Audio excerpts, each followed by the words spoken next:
آج انہوں نے کیا، آپ کچھ بتا رہے تھے نا، وہ سٹے کے علاوہ کچھ چیزیں آ گئی ہیں امریکہ میں، وہ کیا چیز تھی؟ چلیں ہاتھ کے ہاتھ وہ بھی حل ہو جائے گا مسئلہ. ویٹ. امریکہ میں ویٹ بہت لی جا رہی ہے. ابھی پتہ نہیں چرس کا مہذب نام ہے یا ہیروئن کو پیار سے ویٹ کہتے ہیں، لیکن کوئی نشے کی چیز ہے. جو ڈیٹیل یہ یو ایس اے سے آئے، جو ڈیٹیل انہوں نے مجھے بتائی، میں نے کہا تو جائز نہیں ہے. کہہ رہے ہیں لوگ کہتے ہیں اسے پی کے نشہ تھوڑی آتا ہے، شراب پی کے تو ٹن ہو جاتا ہے نا دماغ، اسے پی کے تو دماغ ٹن نہیں ہوتا. یوں سمجھ لیں کہ انگلش میں چرس، صحیح ہے نا، سادہ زبان میں میں یہ کہوں گا. تو میں نے کہا میرے بھائی چرس بھی حرام ہے، ہیروئن بھی حرام ہے. ہیروئن پی کے بھی کوئی دماغ آؤٹ چرس پی کے بھی نہیں ہوتا، بلکہ دماغ سیٹ ہوتا ہے چرس پی کے.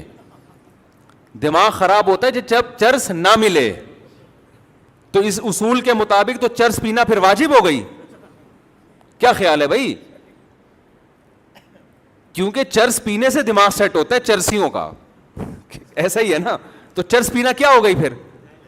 اب کوئی چرسی میرے پاس آئے اور کہے کہ جی میں ویٹ پیتا ہوں، پینے کا لفظ استعمال ہوتا ہے اس کے لیے، یا میں جناب چرس پیتا ہوں، میں کہوں کہ حرام ہے، وہ کہ حرام کیوں ہے، میرا تو دماغ اس سے سیٹ ہوتا ہے. تو میں جواب میں یہ کہوں گا چرسیوں کا سیٹ ہوتا ہے، نارمل آدمی کا سیٹ نہیں ہوتا. یہی اس کے ناجائز ہونے کی دلیل ہے کہ تم نے ایسی چیز پینا شروع کر دی ہے، تمہیں نہیں ملے گی تو تمہارے دماغ کی سیٹنگ خراب ہو جائے گی. یہ بھی تو نشہ ہے نا. دیکھو جیسے شراب پینے سے کھوپڑی آؤٹ ہوتی ہے، تو ایسے ہی چرس نہ پینے سے چرسیوں کی کھوپڑی آؤٹ ہوتی ہے. اس کا مطلب یہ چیز بالآخر کھوپڑی کو آؤٹ کرنے کا ذریعہ بنتی ہے. تو پینے والے کی کھوپڑی آؤٹ ہوتی ہے، جو نہیں پیتا اس کی کھوپڑی آؤٹ نہیں ہوتی. اس کا مطلب پینا حرام ہے تاکہ آپ کی کھوپڑی سیٹنگ پہ رہے.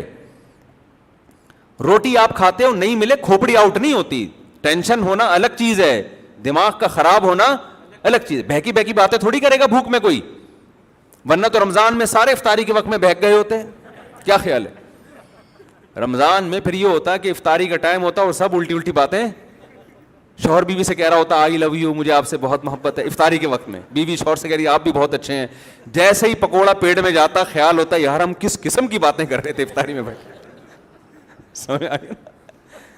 لیکن آپ دیکھتے ہیں کہ سحری کے وقت میاں بیوی کی جو کنورزیشن ہوتی ہے، وہی گالیاں، وہی ایک دوسرے کو تانے، وہی الحمدللہ افطاری میں اور زیادہ شروع ہو جاتی ہیں. اس کا مطلب ہے افطاری میں دماغ اور زیادہ کیا ہو جاتا ہے، کام کرنا شروع کر دیتے. پھڈے ہوتے ہیں افطاری میں، ہم نے خود دیکھے ہیں، گلاس ٹوٹ رہے ہوتے ہیں. اور تو اس کا مطلب بالکل نارمل لائف گزر رہی ہے ان کی. چرسی کے ساتھ ایسا نہیں ہے بھائی. تو ہر حرام چیز پہ آپ کوئی بھی ایک خوبصورت لیبل لگا لو اور اس کو کیا کر دو. خدا کے بندو اپنی لائف کو دیکھو، سیدھا سیدھا کھانا جو پیغمبروں کی زندگی میں نے یہ جب مجھے یو ایس اے سے آیا نا کہ وہ ٹینشن ہوتی ہے تو وہ لوگ یہ پیتے ہیں، میں نے کہا یار ہمیں ٹینشن ہوتی ہے تو ہم سو جاتے ہیں. میں اب اندرون سندھ میرا سفر تھا نا 2 دن میں، کل پرسوں میں گیا ہوں تو ایک بیان تھا میرا وہاں. بہت لمبی ڈرائیو ہوئی ہے، کچے میں، راست 2:30 بجے پہنچے، پھر نیند ہی نہیں آئی. پھر ہمیں جو کمرہ ملا سونے کے لیے اس میں اے سی جو تھا نا ہر تھوڑی دیر کے بعد بولنا شروع کر دیتا تھا وہ، اور لوڈ شیڈنگ بہت تھی تو پنکھا ایک دم تیز ہو جاتا پھر بند ہو جاتا. پوری رات نہیں سو سکے. فجر کے بعد کوشش کی، پھر نہیں، پھر 1.5-2 گھنٹے کا بیان ہوا. پھر اتنی لمبی ڈرائیو میں پہنچا تو میرا سیٹنگ کیا ہو گئی، آؤٹ. اب میں جا رہا ہوں یہ چرس تھوڑی سی مل جائے بیگم یہ پاگلوں والی حرکت ہو جائے گی نا.